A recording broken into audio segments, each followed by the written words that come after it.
Hello students, welcome back to study with Deep YouTube channel. And आज के इस video में हम लोग डीएवी क्लास 5 के मैथमेटिक्स के हाफ ईयरली के क्वेश्चन पेपर को करने वाले हैं। बच्चों, ये क्वेश्चन पेपर इसी ईयर का है एंड इनमें से बहुत सारे क्वेश्चंस आपके एग्जामिनेशन में पूछे जा सकते हैं, इसीलिए आप लोग सारे क्वेश्चंस को अच्छे से करते चलिएगा। और अगर आप हमारे चैनल पर नए हैं तो चैनल को सब्सक्राइब करके बेल आइकन को प्रेस करके और भी प्रेस कर लीजिए। नीचे डिस्क्रिप्शन पर आप लोग को और भी सब्जेक्ट के क्वेश्चन पेपर्स का लिंक दिया गया है, तो अगर आप किसी दूसरे सब्जेक्ट का क्वेश्चन पेपर देखना चाहते हैं तो आप वहाँ पर से जाकर के देख सकते हैं। आज के इस वीडियो में हम मैथमेटिक्स के क्वेश्चन पेपर को करने वाले हैं, तो चलिए वीडियो को शुरू करते हैं। देखिए, क्वेश्चन पेपर में सबसे पहले आप लोगों को यहाँ पर क्या दिया गया है, कुछ जनरल इंस्ट्रक्शंस आप लोगों को यहाँ पे दिए गए हैं। जैसे कि बोला गया है कि सेक्शन ए में जो भी क्वेश्चंस है वो 1-1 मार्क वाले हैं, सेक्शन बी में जो भी क्वेश्चंस है वो 2-2 मार्क वाले हैं, सेक्शन सी में जो भी क्वेश्चंस है वो 3-3 मार्क्स वाले हैं और सेक्शन डी में जो भी क्वेश्चंस है वो 4-4 मार्क्स वाले हैं। और टोटल क्वेश्चन पेपर कितने मार्क्स का है, तो 50 मार्क्स का है। और यहाँ पे इंटरनल चॉइस भी आपको कुछ कुछ क्वेश्चंस में दिया गया है। सबसे पहले आता है सेक्शन ए। सेक्शन ए में 5 MCQ टाइप के क्वेश्चंस है। इसमें क्या बोला गया है कि आपको इसको शॉर्ट फॉर्म में क्या करना है, एक्सप्रेस करना है।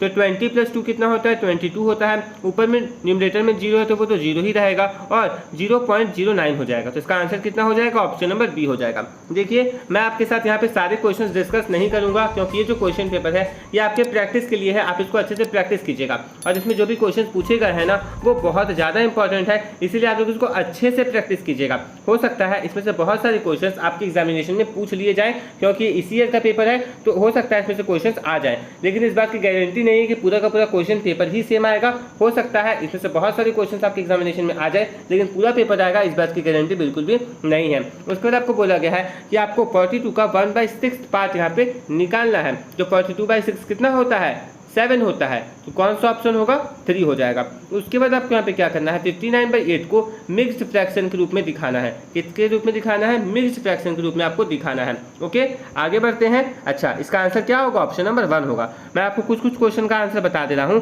ताकि आप लोग अपने आंसर्स को मैच भी करते चले। उसके बाद आपको बोला गया है the product of place values of 9 and 3 इन, यानी यहाँ पे आपको बोला गया है कि आपको क्या करना है ना, प्रोडक्ट निकालना है इनके प्लेस वैल्यूज का। इनका प्लेस वैल्यू क्या क्या है, पहले 9 का और फिर 3 का, उसके प्लेस वैल्यू का आपको यहाँ पे क्या करना है, प्रोडक्ट निकालना है। उसके बाद आपको बोला गया है the second common multiple of 2, 3 and 6, यानी कि जो सेकंड कॉमन मल्टीपल होगा 2, 3 और 6 का वो यहाँ पे आपसे पूछा गया है। उसके बाद आगे आता है फिल इन द ब्लैंक्स। अब यहाँ पे बोला गया है 20 मिलियंस का क्या मतलब होता है, कितना लाख होता है 20 मिलियंस में। तो देखिए, हम लोग सभी जानते हैं कि 10 लाख मिलकर के क्या बनाता है, 1 मिलियन। जब हम बोलते हैं किसी का 1 मिलियन सब्सक्राइबर हो गया, इसका मतलब होता है कि उसका 10 लाख सब्सक्राइबर हो जाता है।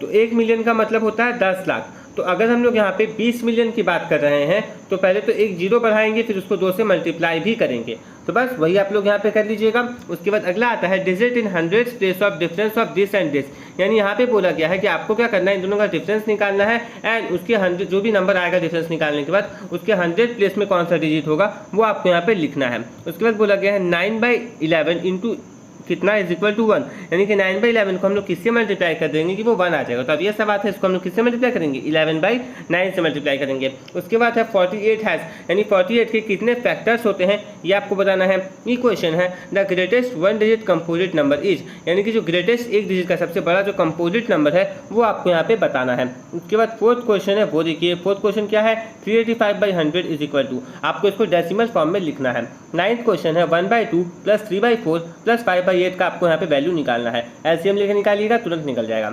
एच क्वेश्चन है 100 division on a Celsius scale thermometer is equal to dash division in Fahrenheit scale thermometer. I question है, देखिए temperature of healthy adult is इतना फ़ारेनहाइट, आपको ये बताना है कि एक हेल्दी एडल्ट का टेम्परेचर कितना होता है, कितना फ़ारेनहाइट होता है। उसके बाद HCF ऑफ 4 and 12, यानी यहाँ पे आपको 4 और 12 का HCF निकालना है, हाईएस्ट कॉमन फैक्टर निकालना है। तो 4 के फैक्टर्स कौन कौन से होंगे, 1 होगा, 2 होगा और 4 होगा। और 12 का कौन कौन सा होगा, तो 1 होगा, 2 होगा, 3 होगा, 6 होगा, 12 होगा।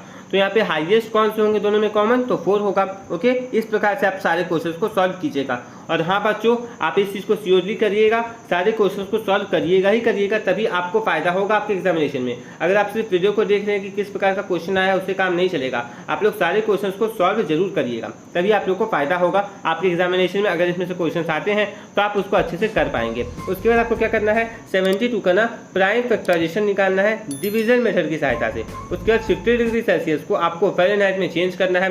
फिर आपको यहाँ पे क्या करना है, कॉलम में अरेंज करते हुए इसको ऐड करना है। है। उसके बाद आपको क्या करना है, 7 से ना आपको एक मिक्स फ्रैक्शन टाइप का नंबर दिया गया, उसका वैल्यू कितना होगा 9 3 27 प्लस 5 32/9। आपको यहाँ पे क्या करना है, इसको सब्ट्रैक्ट करना है 7 में से, मतलब आपको करना है 7 - 32/9। ओके, उसके बाद और करके आपको क्या दिया गया वो देखिए, और करके दिया गया है कि आपको इसका वैल्यू निकालना है। किसका निकालना है, 2/5 प्लस मिक्स फ्रैक्शन में आपको दिया गया है, तो इसका वैल्यू क्या होगा 15 × 1 15 + 7 22/15। तो आपको यहाँ पे क्या करना है, इसका वैल्यू निकालना है।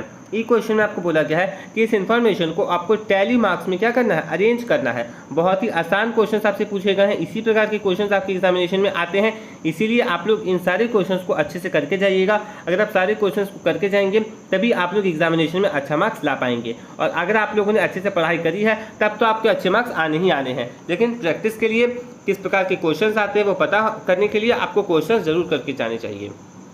अब आता है सेक्शन सी। सेक्शन सी में बोला गया है आंसर द फॉलोइंग क्वेश्चंस। आपको यहाँ पे कुछ क्वेश्चंस दिए गए हैं जिनका आपको आंसर करना है। जैसे कि बोला गया है find the LCM of 15 and 90 by prime factorisation method, यानी यहाँ पे आपको क्या करना है 15 और 90 का एलसीएम निकाल प्राइम फैक्टराइजेशन मेथड की मदद से। उसके बाद बी है write the following decimals as like decimals and arrange them in descending order. तो ये सारे क्वेश्चंस आप लोग देख लीजिए। सेक्शन सी में जो है आपको 5 क्वेश्चंस पूछे गए हैं और सारे के सारे जो क्वेश्चंस है वो कितने कितने मार्क्स के हैं, तो सारे के सारे जो है वो 3-3 मार्क्स के हैं। अब यहाँ पे बोला गया है, यहाँ पे देखिए सी पार्ट में कि मिस्टर मोहन जो है 12,750 रुपये हर महीने कमाते हैं, तो 9 साल में वो कितना कमा लेंगे। मतलब कि अगर वो हर महीने इतना कमाते हैं तो 12 महीने में वो कितना कमा लेंगे। और 12 महीने का अगर हम लोगों ने निकाल लिया, मतलब 1 साल का हम लोगों ने निकाल लिया, 1 साल का निकालने के बाद हम लोग उसको 9 से अगर मल्टीप्लाई कर देंगे तो वहाँ से क्या आ जाएगा, वहाँ पर से आ जाएगा कि वो पूरे 9 साल में कितना पैसा कमाने वाले हैं। उसके बाद आपको बोला गया है सम ऑफ 3 डेसिमल नंबर्स इज 123.5, यानी कि 3 डेसिमल नंबर का जो सम है वो 123.5 है। तो आपको यहाँ पे बोला गया है कि अगर 2 डेसिमल नंबर्स ये और ये है तो तीसरा नंबर आपको यहाँ पे निकालना है। तो दोनों का सम हम लोग कर लेंगे और जो आपको टोटल सम दिया गया उसमें सब्ट्रैक्ट कर देंगे, तो तीसरा नंबर यहाँ पर आ जाएगा। सिंपल क्वेश्चन है, आप आसानी से कर सकते हैं। बच्चों अगर आपको किसी भी क्वेश्चन में डाउट आता है ना तो आप कमेंट बॉक्स में जरूर कमेंट करके बताइएगा, मैं आपको डाउट को सॉल्व करने का पूरा कोशिश करूंगा। उसके बाद ई वाला क्वेश्चन आप लोग खुद से देख लीजिए, खुद से पढ़ लीजिए। हम लोग आगे बढ़ते हैं, हम लोग देखते हैं सेक्शन डी को। ये रहा सेक्शन डी। सेक्शन डी में 2 क्वेश्चन दिए गए हैं 4-4 मार्क्स के। ओके, और यहाँ पे आपको क्या करके दिया गया है, यहाँ पे आपको और करके भी एक क्वेश्चन दिया गया है। जैसे कि यहाँ पे क्या बोला गया है, from the greatest and smallest 7 digit number using the digits this only once write the successor of greatest 7 digit number and predecessor of smallest 7 digit number so formed. यहाँ पे आपको बोला गया है कुछ डिजिट्स दिए गए हैं, इसमें से आपको क्या करना है ना, सबसे बड़ा नंबर बनाना है जो भी आप इसमें से बना सकते हैं, एंड फिर आपको सबसे छोटा नंबर बनाना है जो भी आप इसमें से बना सकते हैं। एंड दोनों का आपको पहले वाले का सक्सेसर लिखना है और दूसरे वाले का आपको प्रीडिसेसर लिखना है। उसी हिसाब से बी वाला क्वेश्चन आप लोग यहाँ पे देख सकते हैं, तो इसको आप लोग कर लीजिएगा। तो इसी के साथ ये वीडियो पूरा होता है। आज के इस वीडियो में मैंने आप लोगों को डीएवी क्लास 5 के मैथमेटिक्स का क्वेश्चन पेपर दिखा दिया कि किस प्रकार का क्वेश्चन आप लोगों से यहाँ पर पूछा जा रहा है और किस प्रकार के क्वेश्चन आपके एग्जामिनेशन में भी इस साल आने वाला है। ये पूरा का पूरा क्वेश्चन पेपर नहीं आएगा, लेकिन इसी प्रकार का क्वेश्चन पेपर आएगा, ये तो आपको समझ में आ गया होगा। आई होप आपको आज का ये वीडियो अच्छा लगा होगा। अगर आपको ये वीडियो अच्छा लगा तो इस वीडियो को लाइक कर दीजिए, और अगर आप हमारे चैनल पर नए हैं चैनल को सब्सक्राइब करके बेल आइकन को प्रेस करके ऑल पे प्रेस कर लीजिए। नीचे डिस्क्रिप्शन पर आप लोग को बाकी सारे सब्जेक्ट के भी क्वेश्चन पेपर्स का लिंक दिया गया है, जैसे कि साइंस, हिस्ट्री, हिंदी, इंग्लिश, तो आप उन सारे वीडियोज़ को भी जाकर के देख सकते हैं। मिलते हैं नेक्स्ट वीडियो में। Thanks for watching. जय हिंद, जय भारत।